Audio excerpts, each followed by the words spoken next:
Hello, my name is Dr. Christina Parks. I received my PhD in cellular and molecular biology right here in the state of Michigan from University of Michigan Medical School. And so I'm very well versed in the science of both these mRNA gene therapy vaccines, this kind of technology, as well as what a vaccine is designed to do in the body, what it can do, what it can't do, and the fact that this is extremely complex science that has been oversimplified in the media to basically take away our freedom of choice.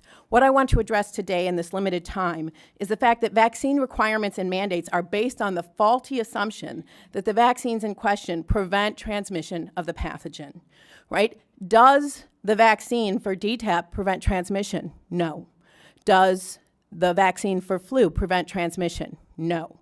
Do the vaccines for COVID prevent transmission? No. In fact, they were never designed to do that. All right, so you're asking, what about this 95% effectiveness? If you look at those clinical trials, they do not say that they prevent transmission. They expressly say that they're measuring whether they attenuate symptoms. So they're 95% effective based on their clinical trials at attenuating symptoms for the first variant, which is essentially gone in our population. Right now, the predominant variant is the Delta, and CDC Director Walensky basically said that these vaccines have no ability to prevent infection by and transmission of the Delta variant.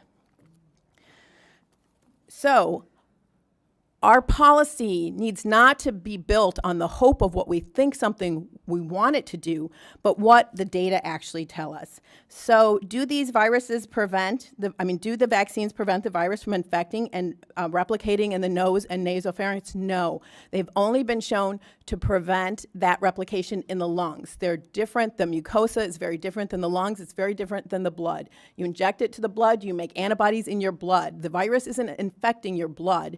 It's infecting your mucosa, and you don't produce any IgA to neutralize it. In fact, recent studies have shown that the vaccinated, especially with the Delta variant, and the unvaccinated have similar amounts of virus in their nose and throat. In Barnstable, Massachusetts, the CDC tracked an outbreak of 469 cases of COVID. 74% occurred in fully vaccinated, and 4 out of 5 of those hospitalized were vaccinated. All right, so maybe they are mandating this because they just didn't know with the COVID. And so my main complaint is with our health agencies and the CDC, who basically know better and are misleading the public.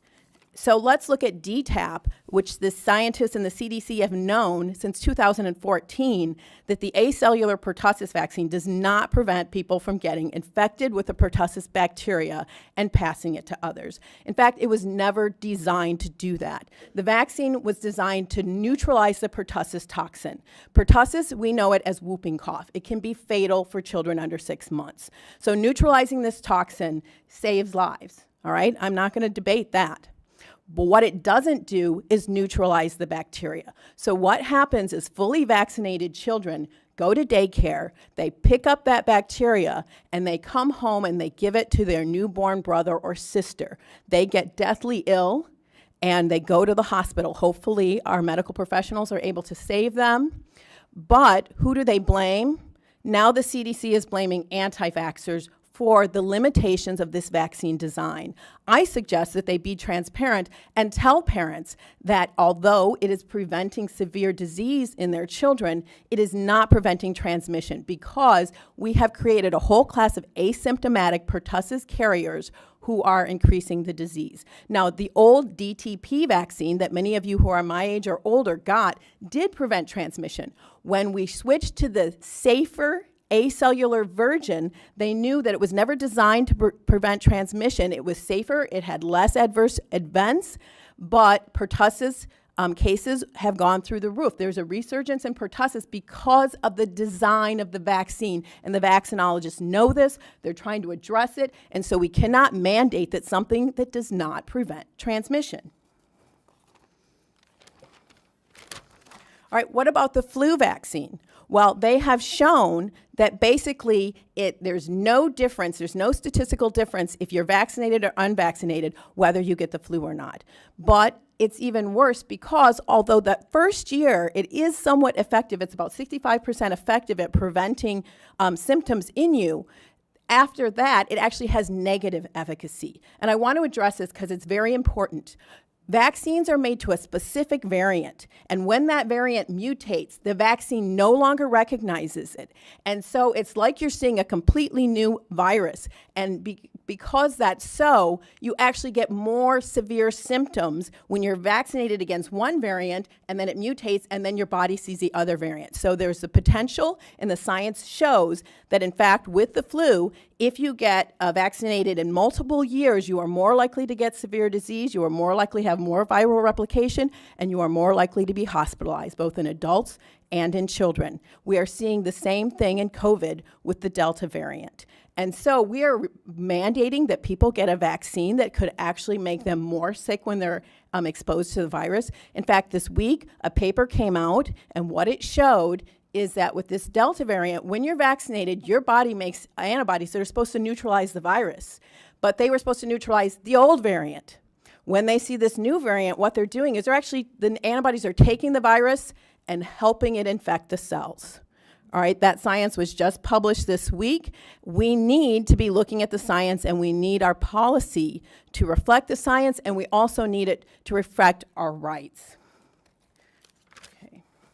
And so, as a PhD who knows the science, I'm in the category of the most vaccine hesitant group. Yes, PhDs are the most vaccine hesitant, followed by people who have less than a high school degree because they know what they don't know and they don't trust their government. And many people, the other group that is very vaccine hesitant are African Americans. 70% of African Americans have not taken this vaccine. Why? Because they don't trust their government. Do they have reason not to trust their government? Well, between the years of 1930 and 1970, the CDC conducted the Tuskegee Experiment, where they took untreated males with syphilis and they refused to treat them. Even after antibiotics became available, they still did not treat them, and they did not tell them that they had syphilis. They told those people that they were there to secure their health, and they did not secure their health. They abused them. You say, well, that was in the past, although I don't think 1970 was that long ago. Well, in 2012, whistleblower William Thompson came forward and said, we published a study that said MMR does not cause autism, but we lied. In fact, we shredded data that showed that when black boys are vaccinated on time, they have increased rates of autism diagnosis, and we shredded it and we left it out of the paper. As an African American and a PhD, I want to ask each of you, are we going to exclude 70% of African American people from the workforce and from education?